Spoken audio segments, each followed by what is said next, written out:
Bonjour chers amis. Aujourd'hui nous sommes le 7 octobre. Cela fait un an déjà que ce que l'on ne pouvait même pas imaginer, que cet événement indicible, indescriptible, pour lequel on ne trouve pas de mots, a été commis en Israël, aux confins de la bande de Gaza.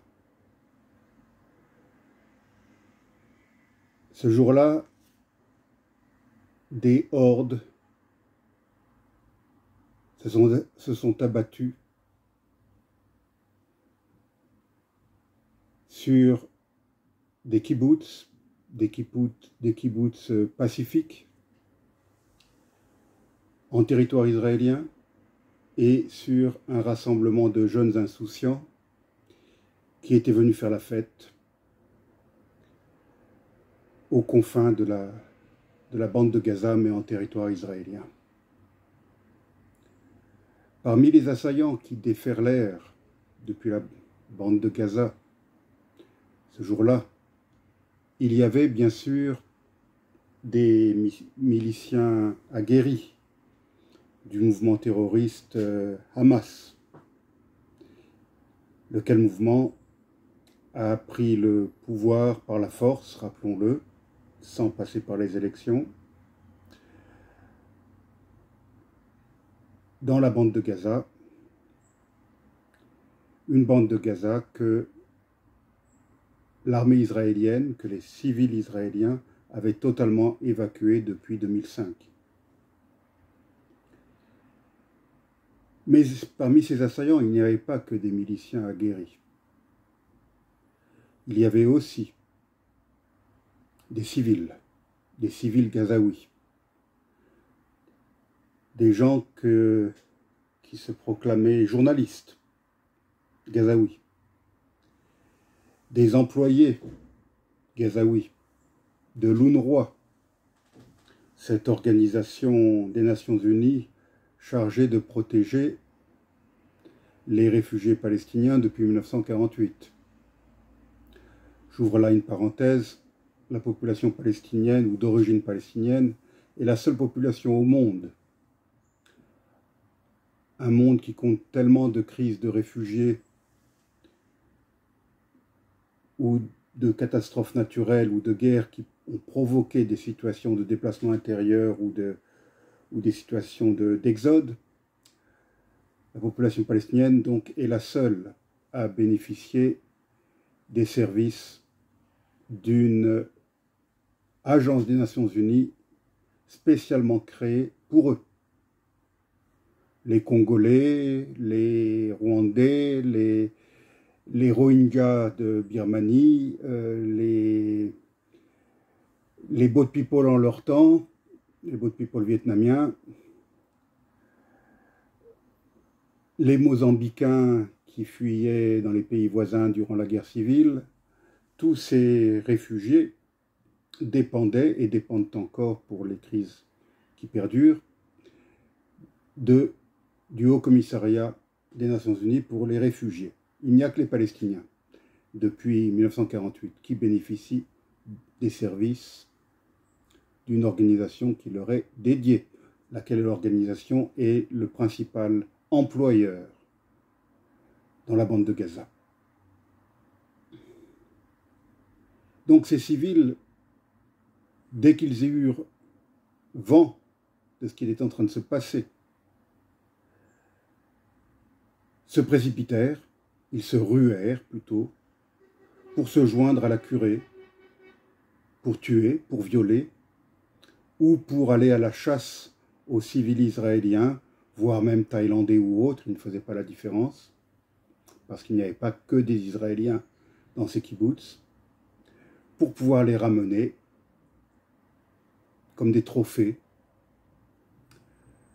dans la bande de Gaza, pour en faire des otages. Pour ma part, je n'oublierai jamais les scènes qu'on a pu voir à la télévision, de montrant ces mêmes civils gazaouis éructant leur haine et célébrant leur glorieuse victoire, tout en tentant de molester, voire pire, les malheureux civils israéliens ou autres qui avaient été amenés à Gaza à l'arrière de pick-up 4x4 ou de motos. Le 12 novembre 2023 avait lieu partout en France une grande manifestation, des grandes manifestations, pour exprimer notre solidarité envers le peuple israélien et envers les familles des otages. Pour ma part, à Bastia, j'avais pris l'initiative, avec une autre personne, d'organiser un rassemblement place Saint-Nicolas, la plus grande place de Bastia. Pour cela, nous dûmes défier les éléments, car ce jour-là, il soufflait un vent à décorner les bœufs sur la place Saint-Nicolas. Mais nous dûmes aussi défier, ou faire face en tout cas, à un autre appel pour un autre rassemblement le même jour, un rassemblement qui émanait essentiellement de la classe politique, pour donc un rassemblement devant la préfecture de Bastia. Leur appel était venu bien après le nôtre, mais malgré tout, nous n'avions pas été consultés, nous n'avions pas été contactés pour que nous puissions avoir un seul et unique rassemblement. Nous avons donc maintenu le nôtre, place Saint-Nicolas, tandis que le rassemblement officiel, si je puis dire, avait lieu devant la préfecture. Notre rassemblement, lui, était citoyen, apolitique et spontané. Il rassemblait des juifs, des chrétiens et des non-croyants, des Corses et des non-Corses. Nous ne nous connaissions pas avant ce rassemblement, pour la plupart. Nous n'étions que quelques dizaines seulement. Mais nous vécûmes un moment très fort sur cette place Saint-Nicolas, un moment de solidarité et de fraternité.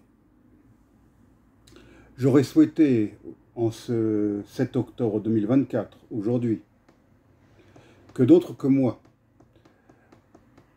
prennent une initiative similaire pour à nouveau organiser un rassemblement, place Saint-Nicolas ou ailleurs. Je m'y serais volontiers joint. Cela ne sera malheureusement pas le cas. J'ai entendu dire qu'en lieu et place d'une commémoration, une association avait organisé la projection d'un film dans une salle du musée de Bastia ce soir, je crois, à 20h. Je n'y serai pas. Pour moi, une projection de film, aussi valable soit ce film, ne peut pas remplacer une véritable commémoration. Et de toute façon, je m'insurge contre le fait qu'il faille s'inscrire en ligne sur le site de la dite organisation, de la dite association, pour pouvoir accéder à cette salle. Donc non, je n'y serai pas.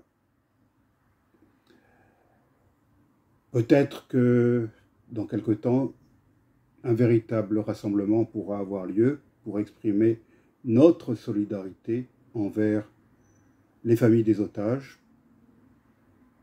envers le peuple israélien qui vit des moments difficiles et en faveur de la paix, bien sûr.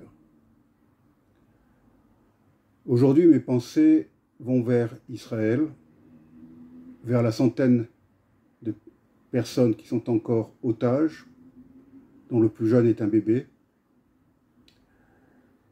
Cette centaine d'otages est toujours détenue par d'immondes, je ne trouve pas d'autre adjectif, d'immondes individus, dans des conditions certainement très difficiles, des maîtres et des maîtres sous terre. Et c'est donc l'objet de cette petite vidéo, afin d'exprimer toute ma solidarité. Je ne saurais oublier naturellement les victimes civiles des conséquences de cet acte immonde du 7 octobre, les victimes civiles durant les événements qui se sont produits depuis un an, que ce soit dans la bande de Gaza ou au Liban. Mais il ne faut pas oublier qui est le principal responsable de tous ces malheurs.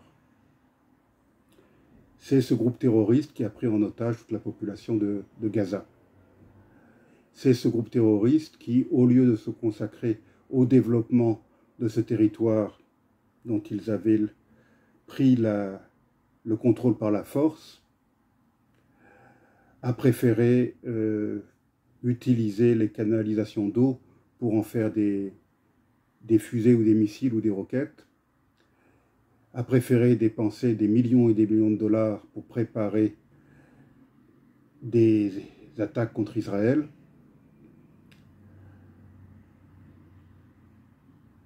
Donc, tous ces malheurs sont la conséquence des actes criminels de ces assassins.